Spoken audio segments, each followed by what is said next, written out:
হ্যাঁ, আসসালামু আলাইকুম। কেমন আছো সবাই? ভালো আছো? ম্যাম ভালো আছি, আপনি কেমন আছেন? আমিও ভালো আছি। তো যারা লাইনে আছি প্রত্যেকেই বলে নেই, আউযু বিল্লাহি মিনাশ শাইতানির রাজিম, বিসমিল্লাহির রহমানির রহিম। প্রত্যেকেই বলো, রাব্বি জিদনি ইলমা বলো 7 বার। সকালটা শুরু হোক সুন্দরভাবে ধর্ম বই পড়ার মাধ্যমে। যারা লাইনে আছো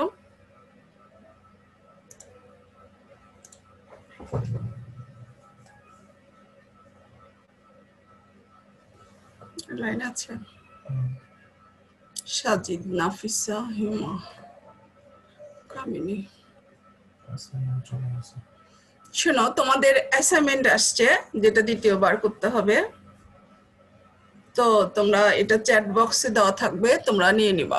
পাইছো কি দেখো তো,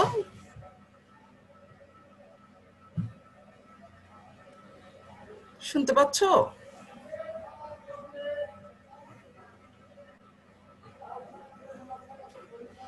আচ্ছা, ম্যাম যারা লাইনে স্লো আছে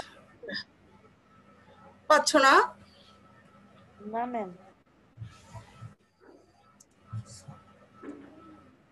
সব এখান থেকে এগুলো ছাড়ো, স্ক্রিনে যাও এখান থেকে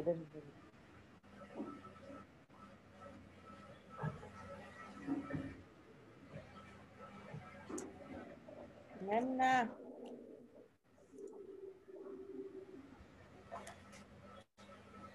এখন দেখতে পাচ্ছ? Yes ma'am. দেখো, লেখা আছে 4র্থ অধ্যায় আখলাক। তাহলে সবাই স্ক্রিনশট দিয়ে নাও, তাহলেই হবে। দেখো, এখানে লেখা আছে জনাব ক নিয়মিত মার্জিত বেশভূষায় অফিসে যাওয়া আসা করেন। অর্থাৎ একটি ব্যক্তি সে নিয়মিত কি করে, সুন্দর পোশাক পরে সে অফিসে যাওয়া আসা করেন। সহকর্মী অর্থাৎ তার যে সহকর্মী তার সঙ্গেই কাজ করেন,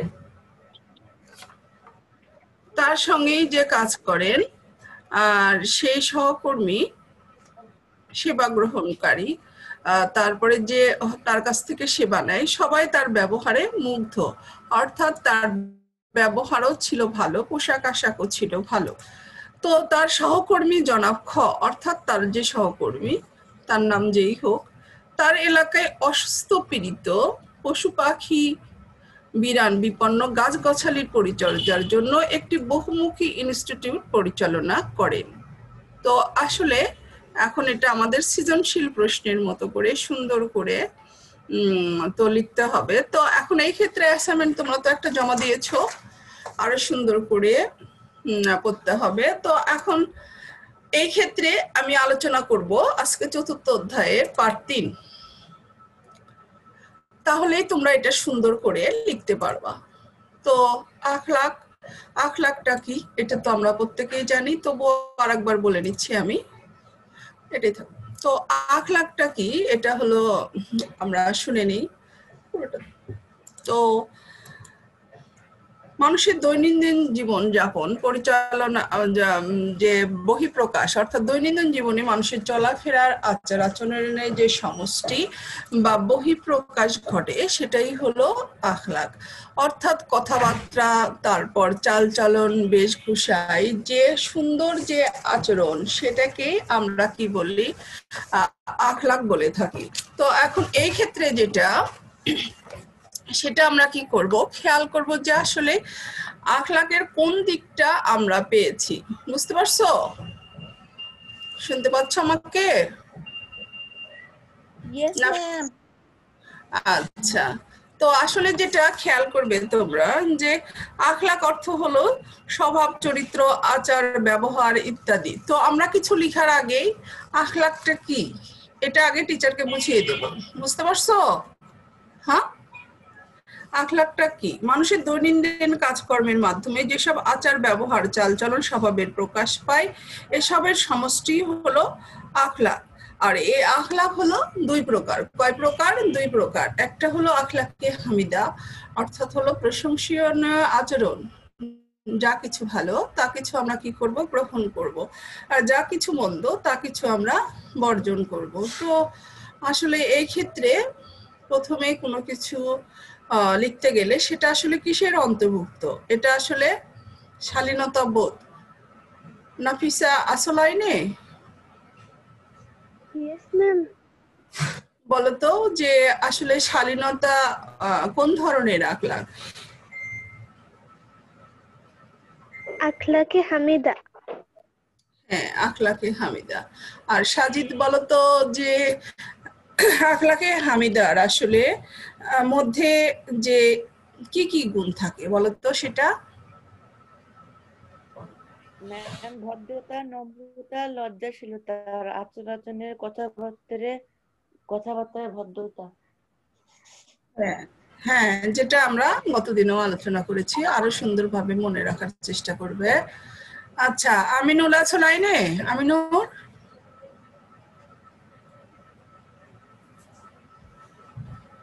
দেখো এখানে পার্ট 3 আমরা পড়বো শালীনতা বোধ।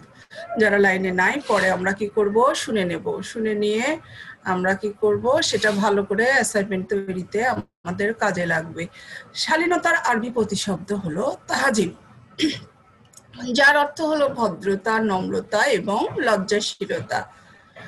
আচার আচরণে, এই যে আমরা বারবার বলছি আচার আচরণে, কথাবার্তায়, বেশভূষায়, অর্থাৎ আমরা যে পোশাকটা পরি, অনেক সময় দেখা যায় যে আমরা রাস্তায় বের হয়েছি বিদঘুটে একটা পোশাক আশাকে, অর্থাৎ সেটা যে কি পোশাক এটা বোঝা যাচ্ছে না। আমি কিন্তু এটা আমাদের ইসলামে কিন্তু বলেই থাকি, চালচলনে মার্জিত পন্থা অবলম্বন করাকেই শালীনতা বলে। অর্থাৎ আজকের দিনের পর তুমি লক্ষ্য রাখবে, ঘর থেকে শুরু করবে, ঘরে হয়তো তোমার মা আছে, তোমার বোন আছে, তুমি নিজেও বা বড় ভাই বোন আছে, খেয়াল করবে যে পোশাক আশাক আসলে কি কি রকম হয়েছে, পোশাক আশাকটা একটু সুন্দর, মানে কেমন, সেটা পর্দার জন্য ঠিক নাকি বেঠিক, আল্লাহ আসলে কি রকম ভাবে চলাফেরা করতে বলেছেন আমাদেরকে, এটা আমরা আসলে খেয়াল করব। যেমন ধরো ছেলেদের ক্ষেত্রেও পর্দারও প্রয়োজন আছে, মেয়েদের ক্ষেত্রেও আছে। তো ছেলেরা আজকাল অনেক সময় দেখা যায় যে খুব ফিটিং কাপড় পরে, আমার স্কুলের অনেক সময় শার্ট গুলো দেখা যায় যে খুব টাইট পড়েছে, এত ফিটিং এর দরকার নাই তো, মোটামুটি ভাবে সুন্দরভাবে পোশাক পরতে হয়। আর চুলগুলো, তারপর হলো অনেক কিছু আছে যেগুলো একটু মার্জিত ভদ্র হতে হয়, তুমি দেখলেই বুঝতে পারবে। তোমার সহপাঠী একজন আছে হয়তো অনেক সুন্দরভাবে চলাফেরা করছে, আর একজন দেখবে যে কেমন উচ্ছৃঙ্খল ভাবে চুলগুলো কেমন কেটেছে, রং করেছে, এরকম আসলে অনেক কিছুই হয়। তো এটা আসলে খেয়াল করতে হবে যে আমার চাল চলন বেশভূষা আসলে কেমন। তো তারপরে দেখবা যে মেয়েদের ক্ষেত্রে অনেক সময় আমরা বলে থাকি যে মেয়েরা তো দেখোই যে মায়েরা শাড়ি পরে, আর হয়তো আমরা যারা 3 পিস পরি বা জামা পরি অনেকে দেখা যায় যে ওড়নাটা ভালো করে না নিয়ে গলার সঙ্গে ঝুলিয়ে নিয়ে আছে, আসলে এটা কিন্তু শালীনতার মধ্যে পড়ে না। মেয়েরা যারা লাইনে আছো তারা কিন্তু খেয়াল করবে। আবার দেখা যায় যে মশারির মতো একদম নেটের মতো কাপড় পরিধান করছে, যার নিচে শরীরের অংশই হয়তো দেখা যাচ্ছে। আসলে শরীরের পর্দার দরকার। সৃষ্টিকর্তা বলেছেন যেহেতু আমরা জন্ম হলে মৃত্যু হবে, তো হলো মৃত্যুর স্বাদ গ্রহণ করবে প্রত্যেকটা প্রাণী। তো এই ক্ষেত্রে আমরা যেন ইহকালও ভালো হয় আর পরকালেও যেন আমরা জান্নাত লাভ করি। এর পিছনে আসলে অনেকগুলো কারণ আছে। কেননা দেখো, যদি আমি উশৃঙ্খল কাপড় চোপড় পরে থাকি তাহলে দেখবে যে রাস্তায় গেলে বের হলে সবাই আমার দিকে মানে তাকাইছে, কিন্তু এই তাকানোটা আসলে কারো ভালো হয় কারো মন্দ হয়, এটা তার ফরেন কান্ট্রি নয়, বাংলাদেশ, তাই তো? তো আসলে আমরা চলাফেরার সময় প্রত্যেকে যারা আজকে ক্লাসে প্রেজেন্ট আছি বা যারা পরে শুনবো, এটা খেয়াল করব যে আমাদের পোশাক আশাক যেন ইসলাম অনুসারে হয়, অর্থাৎ আমরা যেখানে যেভাবে কাপড় পরা উচিত সেইভাবে কাপড় পরবো। আছো নাফিসা, আছো এখানে? আর কে আছো মেয়েরা?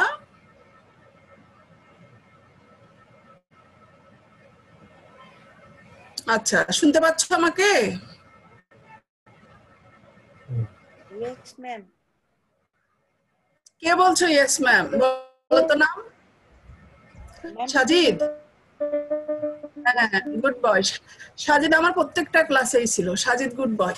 হ্যাঁ, দেখো প্রত্যেকেই যারা ছিল না তারাও পরে জয়েন করবা বা শুনে নিবা। আহ, দেখো, শালীনতাপূর্ণ আচরণের মাধ্যমে বন্ধুত্ব গড়ে ওঠে। অর্থাৎ আমার আচরণ যদি ভালো হয় তাহলে অন্যের সাথে সহজেই বন্ধুত্ব গড়ে উঠবে। পক্ষান্তরে অভদ্র, অশালীন আচার আচরণ বন্ধুকে দূরে ঠেলে দেয়। অর্থাৎ তোমার আচরণ যদি ভালো না হয়, তোমাকে কি করবে? মানুষ পছন্দ করবে না। মানুষ অশালীন ব্যক্তিকে পছন্দ করে না, তার সহচর্য পরিত্যাগ করে, তার থেকে দূরে থাকে।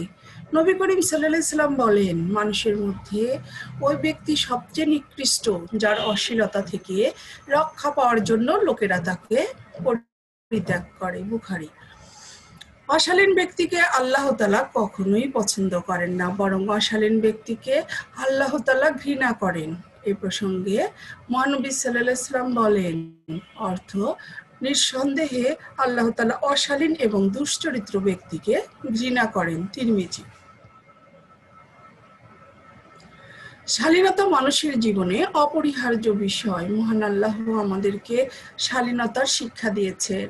পবিত্র কোরআনে সূরা লুকমানে উল্লেখ আছে, হযরত লুকমান আলাইহিস সালাম তার পুত্রকে শালীনতার শিক্ষা দিতে গিয়ে বলেন, হে পুত্র, অহংকার বশে তুমি মানুষকে অবজ্ঞা করো না, পৃথিবীতে উদ্ধত ভাবে চলো না, কারণ আল্লাহ তাআলা কোনো উদ্ধত অহংকারী ব্যক্তিকে পছন্দ করে না। তুমি পদচারণ করবে সংযত ভাবে, তোমার কণ্ঠস্বর নিচু করবে। নিশ্চয় কণ্ঠস্বরের মধ্যে গাধার স্বর সর্বাপেক্ষা অপ্রীতিকর। সূরা লুকমান, আয়াত হলো 19। তাহলে লুকমান আলাইহিস সালাম কি করেছিলেন? নিজের পুত্রকেই বলেছিলেন যে তুমি তোমার পদচারণ করবে সংযতভাবে, অর্থাৎ শালীনতার সাথে। আমরা বাইরে লক্ষ্য করলে দেখতে পাবো যে অনেকেই কেমন ভাবে চলছে, কারো চলাফেরা খুব সুন্দর, মার্জিত, ভদ্র।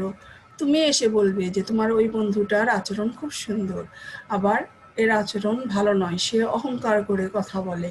সে হয়তো দেখা গেল পৃথিবীতে বা সমাজে আমরা যখন বসবাস করি, কেউ ধনী হতে পারে, কেউ দরিদ্র হতে পারে, সবার সঙ্গেই সমান আচরণ করা উচিত। যেমন আমরা নামাজ পড়তে যেয়ে কি করি না, দেখি না যে কে ধনীর ছেলে কে গরিবের ছেলে, সমানভাবে কাতারে দাঁড়িয়ে আমরা সালাত আদায় করি। অনুরূপভাবে সমাজে বা যে কোনো বাইরে গেলেও বা বিদ্যালয় গেলেও আমরা খেয়াল করব যে কে আসলে কোন পরিবার থেকে আসলো। এটা ইসলামের শিক্ষা নয়। ইসলামের শিক্ষা সেটাই যে, যেমন ধরো স্কুলে স্টুডেন্ট যখন একটা পোশাক পরেছে, তখন আমরা ভেবে নেব সবাই এখানে আমরা স্টুডেন্ট। এখানে কে গরিবের ছেলে কে ধনীর ছেলে এটা আমরা দেখব না। দেখব আমরা যে কে সবচাইতে ভালো আচরণ করছে, কার লেখাপড়া ভালো, তার মতো হওয়ার চেষ্টা করব আমরা। আমার আচরণে ভুল থাকলে আমি যে সঠিক এমন কখনোই ভাববো না, যার আচরণ সুন্দর ঠিক তার মতোই হওয়ার চেষ্টা করব। বুঝতে পারছো সবাই? Yes ma'am. আচ্ছা, আমরা শোনার চেষ্টা করব, মনোযোগ সহকারে বোঝার চেষ্টা করব এবং নিজেকে বদলানোর চেষ্টা করব। আমি যেমন ভুল পথে চলছি, আমাকেই আমি ঠিক মনে করে এগোবো না। আমি সবসময় মনে করব কার আচরণটা সবচেয়ে ভালো, আমি তার মতো হওয়ার চেষ্টা করব।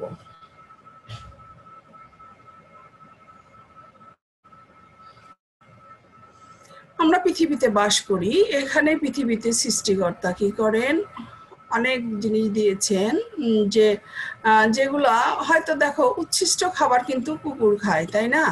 তো উচ্ছিষ্ট খাবার খেয়ে কি হলো, তাহলে পরিবেশটা ভালো থাকলো। তো এইরকম অনেক জিনিস আছে যেগুলো হলো মানুষের জন্য প্রয়োজনীয়, সৃষ্টিকর্তা সৃষ্টি করে থাকেন।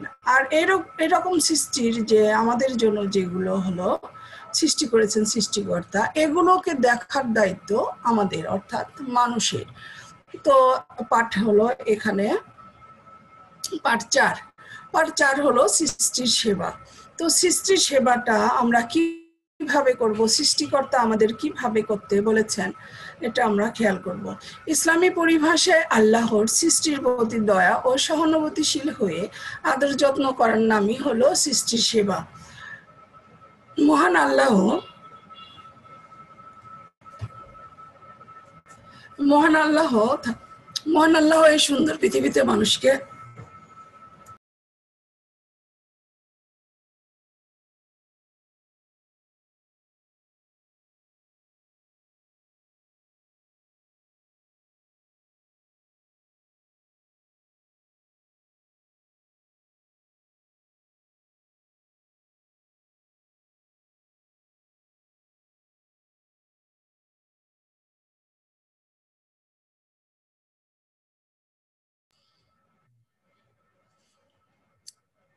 দেখো এখানে কি লিখছে যে ইসলামের পরিভাষে আল্লাহ যে সৃষ্টির প্রতি দয়া অথবা সহানুভূতিশীল হয়ে আদর যত্ন করাই হলো সৃষ্টির সেবা।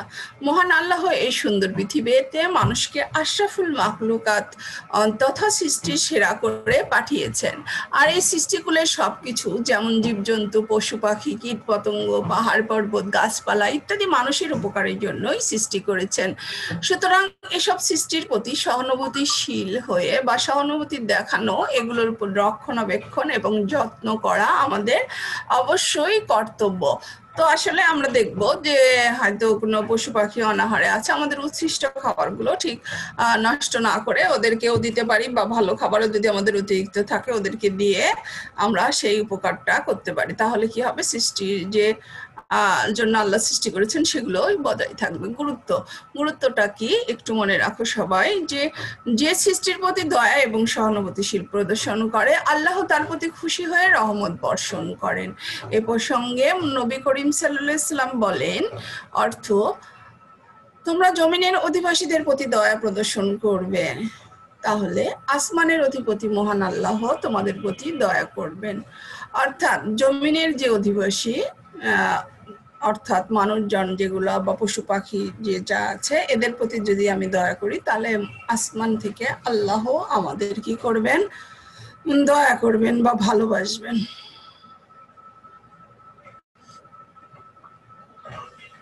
কেননা এ প্রসঙ্গে একটা গল্প বলি, শুনো।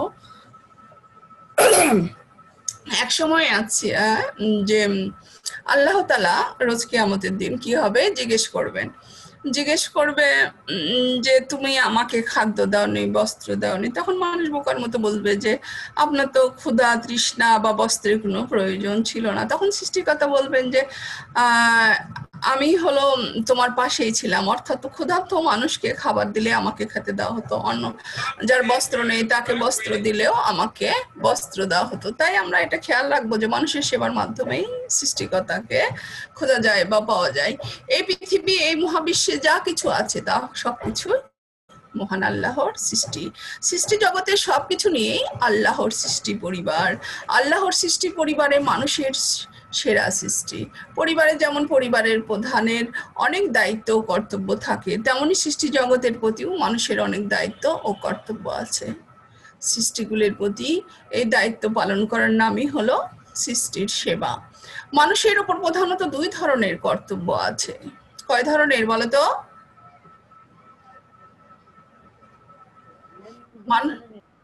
দুই ধরনের। কি কি বলতো?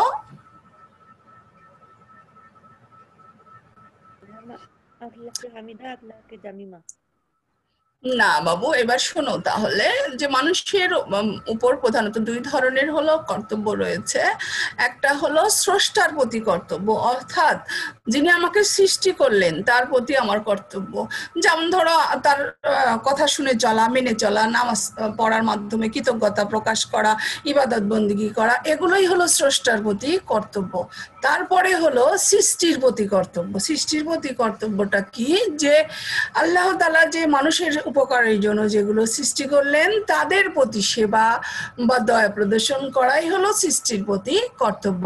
সৃষ্টির প্রতি কর্তব্য বলতে মানুষের কর্তব্যগুলোর মধ্যে অসহায় দুস্থ মানুষকে সাহায্য সহযোগিতা করা যেমন কর্তব্য, তেমনি গাছপালা, পশু পাখি, বৃক্ষলতা এবং পরিবেশের প্রতিও মানুষের কর্তব্য রয়েছে।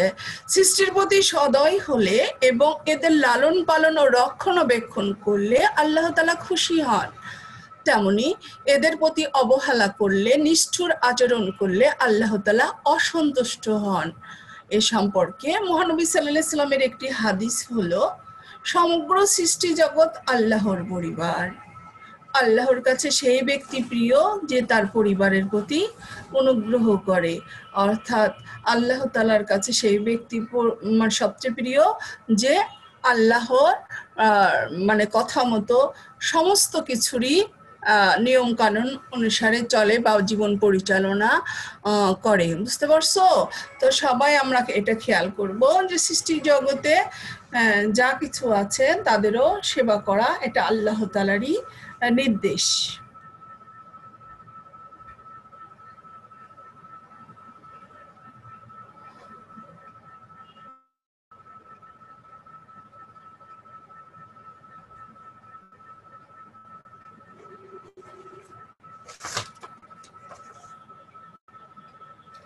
অ্যাসাইনমেন্ট পেয়েছো সবাই? ইয়েস ম্যাম, আমার ইসলাম অ্যাসাইনমেন্ট শেষ হয়ে গেছে লেখে। এই দ্বিতীয়টাও করেছো? ম্যাম সবগুলো করেছি। জমা জমা দিতে কবে বলেছে বাবা? ম্যাম আজকে জমা দিব ক্লাসটা শেষ করে। এটা তোমার প্রথমটা না দ্বিতীয়টা?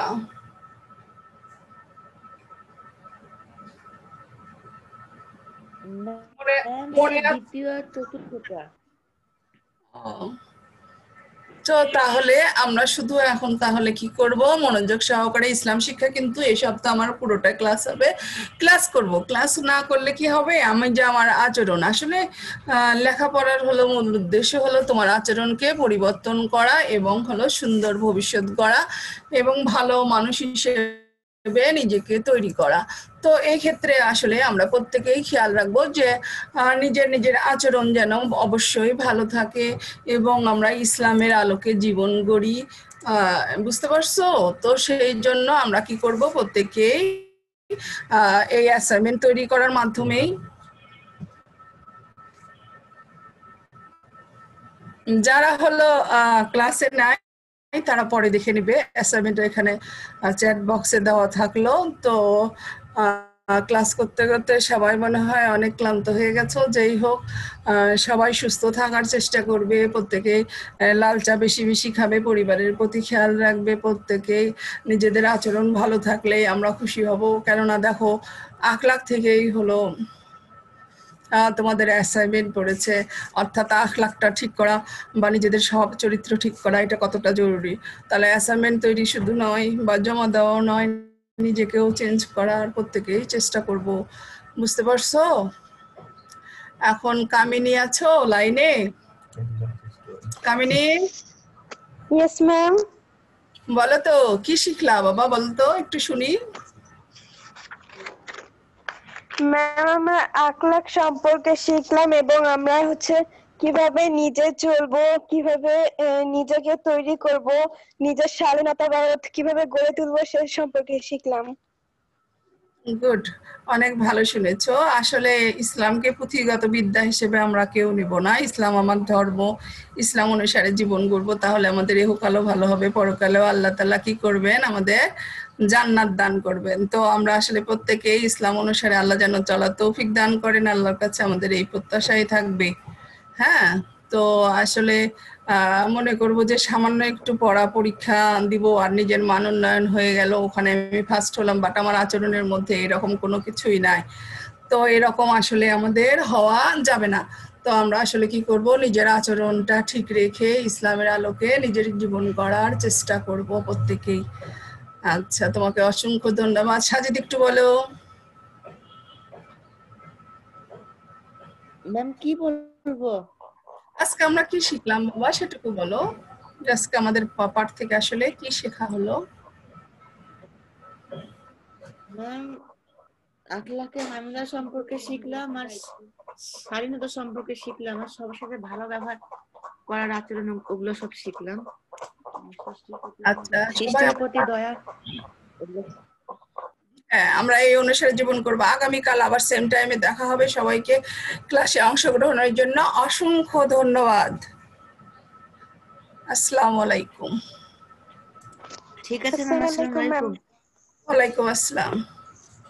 সবাই ভালো থাকো, সুস্থ থাকো, আল্লাহ হাফিজ।